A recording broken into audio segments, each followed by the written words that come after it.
Praise the lord. ప్రభు నామములో అందరికీ వందనాలు. సమస్యల్లో ఉన్నారా? సమస్యల్లోని దాగి ఉన్న రహస్యం. సమస్యలు ప్రతి ఒక్కరికి వస్తాయి. సమస్యలు ప్రధానమంత్రి దగ్గర నుంచి సామాన్య మానవుడి దాకా అందరికీ ఉండే సమస్యలు. ఒక్కొక్కరికి ఒక్కొక్క రకమైన సమస్యలు. ప్రతి ఒక్కరి విషయంలో, ప్రతి ఒక్కరి జీవితంలో సమస్యలు ఉంటాయి. అయితే ఈ సమస్యలలో దాగి ఉన్న రహస్యాన్ని మానవుడు కనుగొంటే ఆ సమస్యల నుంచి జయం పొందుతాడు. సమస్యల ద్వారా దేవుడు అనేకమైన విషయాలను మనకు తెలియజేస్తాడు. చాలా మంది గతాన్ని మర్చిపోతారు. కొన్ని సమస్యలు వచ్చినప్పుడు గతాన్ని గుర్తు తెచ్చుకుంటారు.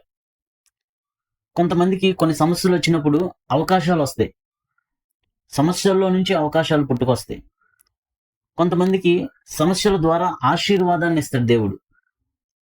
కొంతమందికి సమస్యల ద్వారా కొన్ని పాఠాలను నేర్పిస్తాడు దేవుడు. మరి కొంతమందికి సమస్యల ద్వారా కొన్ని సందేశాలను, కొన్ని సలహాలను, కొన్ని సూచనలు ఇస్తాడు దేవుడు. ఉదాహరణకి మనల్ని మనం ఆలోచించుకుందాం. ఏ సమస్య లేకపోతే దేవుడి మీద ఆధారపడతామా? దేవుడి మీద ఆధారపడమా? ఏ సమస్య లేకపోతే దేవుడి మీద అసలు ఆధారపడం. సమస్య ఉన్నప్పుడే దేవుడి మీద ఆధారపడతాం. సామాన్యంగా చిన్న జ్వరం వచ్చింది అనుకో, డాక్టర్ దగ్గరికి వెళ్తాం, ఇంజెక్షన్ చేయించుకుంటాం, చిన్న ట్రీట్మెంట్ చేయించుకుంటాం, జ్వరం 2వ రోజు 3వ రోజు తగ్గిపోద్ది.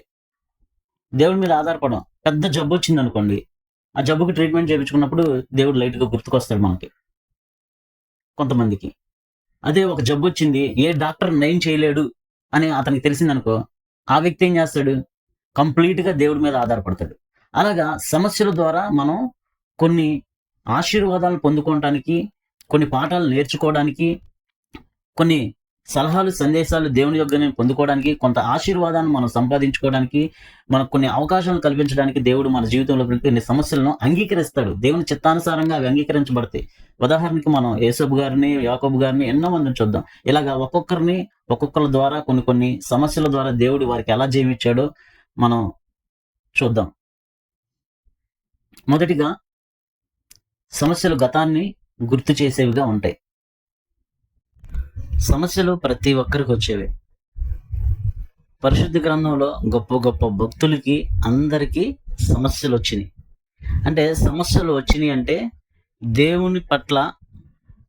దేవుడు మన పట్ల మంచి ప్రణాళిక కలిగి ఉన్న వారికి గొప్ప గొప్ప శ్రమలు వస్తాయి. ఉదాహరణకి అబ్రహాం గారు, ఇస్సాకు గారు, యాకోబు గారు. మన దేవుడు అబ్రహాము దేవుడు, ఇస్సాకు దేవుడు, యాకోబు దేవుడు. అయితే ముగ్గురి విషయంలో మనం పరిశీలన చేస్తే ముగ్గురి కంటే ఎక్కువ సమస్యలను ఎదుర్కొంది యాకోబు గారు. ముగ్గురిలో బాగా ఆశీర్వదించబడింది యాకోబు గారే. ఎందుకు అంటే ఇజ్రాయేల్ అని దేవుడు పేరు మార్చాడు. ఆ ఒక్క పేరే దేశంగా మార్చాడు దేవుడు. దేవుని యొక్క జనాంగంగా ఏర్పరచుకున్నాడు. అంటే సమస్యలు ఎంత ఎక్కువగా ఉంటే అంత ఆశీర్వాదం మనకుందని మనం గుర్తు తెచ్చుకోవాలి. అందుకే సమస్యలు గతాన్ని గుర్తు చేస్తాయి. యాకోబు గారు పదనరాముకి వెళ్ళేటప్పుడు మధ్యలో బేతేలులో దర్శనం చూస్తాడు. మరలా పదనరాము నుంచి రిటర్న్ బేతేలుకు రావాల్సింది, కానీ మధ్యలో సుక్కోతుకు వెళ్తాడు. సుక్కోతులో ఇల్లు కట్టించుకుంటాడు. పశువులకి పాకలు వేయించి సెటిల్ అయిపోయాయని అనుకుంటాడు. కానీ దేవుని చిత్త ప్రకారం యాకోబు బేతేలుకు రావాలి. కాబట్టి సుక్కోతు అనగా స్వచిత్తాన్ని ఆధారం చేసుకొని సుక్కోతులో నివసించడానికి ప్రయత్నించాడు. ఒక్క కూతురు చెరపబడింది. లేవి, షిమియోను హంతకులైపోయారు. సో మానవుడు స్వచిత్తాన్ని ఆధారం చేసుకోకుండా దేవుని చిత్తాన్ని ఆధారం చేసుకొని దేవుని చిత్తానుసారంగా నడుచుకోవాలి. ఇది మనకి మంచి మాదిరి. మనకున్న సమస్యల్లో దేవుని చిత్తానికి వ్యతిరేకంగా వెళ్తున్నామేమో మనం గతాన్ని గుర్తు చేసుకొని, గతంలో ఈ సమస్య వచ్చినప్పుడు మనం ఏం చేసాము, ఏం నిబంధన చేసుకున్నాం దేవునితో అని గుర్తు చేసుకొని దేవుని చిత్తానుసారంగా మనం నడిచినట్లయితే సమస్య గతాన్ని గుర్తు చేసుకొని ఆశీర్వాదంలోనికి నడిపించడానికి, సమస్య ద్వారా మనం దేవునికి దగ్గర అవడానికి ఇది ఒక మంచి అవకాశం. Praise the lord. ప్రభు మాటలు దేవుడు దీవించును గాక. ఆమేన్.